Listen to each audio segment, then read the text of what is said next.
En direct du Burundi pour Afrique Média, nous sommes là précisément dans la commune de Mabanda. Nous sommes dans une de ces falaises. Nous continuons bien sûr notre tourisme dans ce beau pays de l'Afrique de l'Est.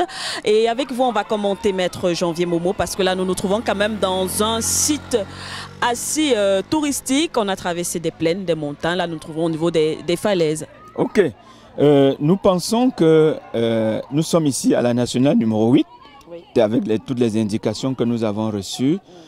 C'est une route qui va dans la province de Makanza, et on est dans la commune de Mabanda, oui, non loin de Nyanzalak. Alors, ce qui est impressionnant ici, Madame Manuela, c'est quoi? C'est la route.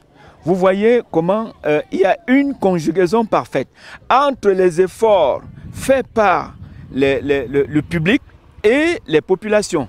Comment parler de conjugaison? Quand on parle de conjugaison, c'est quoi? Regardez les flancs des collines. Quand vous voyez les flancs des collines, c'est de la culture.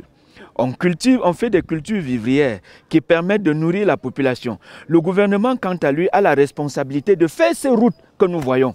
Et ce sont des routes de bonne épaisseur. On nous a donné des renseignements suffisants. Ces routes ont reçu la visite du feu président Nkurunziza parce qu'elle est construite par les Chinois et sous lui. Et que lui, personnellement, il faisait des visites diurnes et nocturnes, c'est-à-dire qu'il y avait des moments où, lorsque les entrepreneurs ont arrêté le chantier, c'est en ce moment que lui et son gouvernement venaient contrôler l'effectivité de ce qui a été fait. Parce que le relief du Burundi, vous l'avez dit, Madame Manuela, est très contrasté entre plaines aux abords du lac Tanganyika et les montagnes, parce que nous nous trouvons ici en pleine montagne, et cette montée, nous avons reçu l'information selon laquelle elle va jusqu'à 5 km.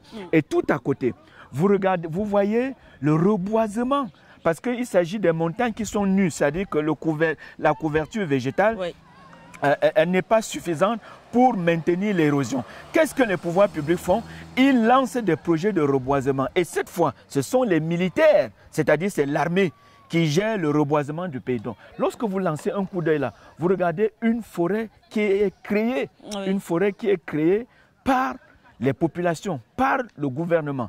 Donc nous pensons à un moment donné que le Burundi, malgré le fait qu'il a été fermé, qu'il a été bloqué, qu'il a été mis hors des échanges, hors de la coopération avec les autres États, a mis à profit cette situation, ce repli sur soi-même pour se développer et surtout, Madame Sike, oui, développer ce qu'on appelle la ressource humaine. Parce que ce que nous voyons ici au Burundi, le développement c'est pas le public qui s'engage seul.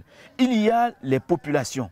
Nous voyons une conjugaison parfaite. Il y a des routes qui sont faites en pierre. C'est-à-dire que les populations, comme celle sur laquelle nous nous trouvons, oui, les populations mettent une pierre après l'autre pour faire des routes et sur des kilomètres, sans avoir besoin d'importer quelque matériel que ce soit de l'extérieur. Donc ici, nous avons le plus bel exemple de ce que les pouvoirs publics burundais sont en train de faire, c'est-à-dire accompagner les populations, accompagner le peuple burundais dans son espoir qui est le développement de ce pays. Parce que ces routes ne sont pas des routes qui sont prêtes à se dégrader. Quand vous regardez le type de l'enrobé. Je ne suis pas un technicien, mais lorsque nous circulons, nous avons quand même une petite expérience. Oui. Lorsque vous regardez le type de l'enrobé, vous sentez que c'est des routes qui ne sont pas faites avec de l'entourloupe. Et justement, vous l'avez si bien dit, hein, Maître Janvier Momo, le gouvernement qui a donc pris des dispositions pour qu'il y ait cette libre circulation des hommes et des personnes. Oui. De ce côté, on nous a dit, on s'est renseigné, on est allé auprès de la population, oui, on cultive quoi, les bananes, les pommes, on a vu tout au long.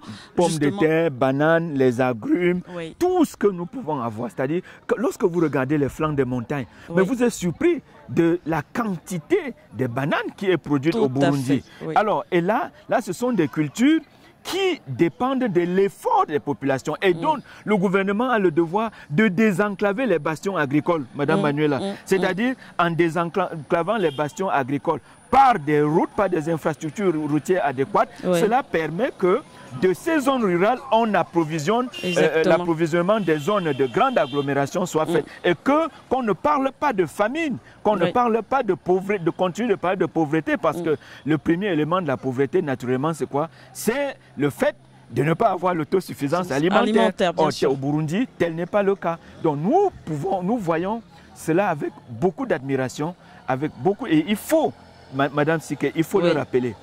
Le développement d'un pays n'est pas l'apanage du pouvoir. Il n'est pas non plus l'apanage des populations. C'est une conjugaison entre les deux entités, c'est-à-dire pouvoir et population. Ils se mettent ensemble pour mettre sur pied des projets de développement. Est-ce qu'on a également remarqué, peut-être pour terminer, on a fait des kilomètres et des kilomètres. Nous sommes arrivés à la frontière d'ailleurs. On rappelle que de l'autre côté, c'est la Tanzanie, voilà. Et tout derrière nous, c'est la République démocratique du Congo. Et ce qui est impressionnant, c'est qu'on n'a pas eu de difficulté à circuler. C'est-à-dire qu'il y a une conjugaison. Les routes sont bien faites en tout cas. Elles sont faites et elles sont bien faites. Mais nous nous demandons, la question que je me pose lorsque j'ai regardé les ressources naturelles du Burundi, mais ils n'ont pas de pétrole. Madame Manuela Siké, l'exploitation des minéraux est artisanale. Mais comment est-ce qu'ils font? À Bujumbura, on nous a dit qu'ils ont amélioré le secteur des services, c'est-à-dire l'ensemble des petits moyens qu'on paye pour obtenir les services publics. Alors, en maximisant et surtout en maximisant le service public et surtout le petit commerce qui existe avec les pays frontaliers, avec les pays amis. Il faut rappeler, ce n'est que le 20 juin dernier que l'Union européenne a réouvert, a décidé de lever, les sanctions et de relancer une forme de coopération avec le Burundi. Qu'est-ce que cela veut dire? Cela veut dire que dans ce blocage, qui d'ailleurs ne se justifiait pas, le Burundi a mis à profit. Le Burundi a fait l'introspection. Ils se sont retournés sur eux-mêmes pour offrir ces infrastructures que nous voyons. Il faut signaler, ce n'est pas seulement dans la province de Makanza. Donc, les autres 18 provinces du Burundi sont desservies par des routes de cette qualité. On se demande comment est-ce que le Burundi a fait, où est-ce qu'ils ont pris de l'argent. Mais la seule chose que nous avons compris, c'est que nous sommes dans un pays où il n'y a pas de détournement des deniers publics. Vous détournez les deniers publics, c'est le poteau, c'est la pendaison. C'est ce que nous avons, ce sont des informations que nous avons reçues depuis Bujumbura. Et nous pensons que c'est des exemples qu'il faut imiter, c'est des exemples qu'il faut copier, parce que c'est quand même impressionnant. Madame Siké, regardez comment les populations réussissent à cultiver sur les flancs des montagnes. En domptant la nature, ils donnent la force et la puissance au pouvoir public de venir mettre la main. Et nous ne pouvons que féliciter.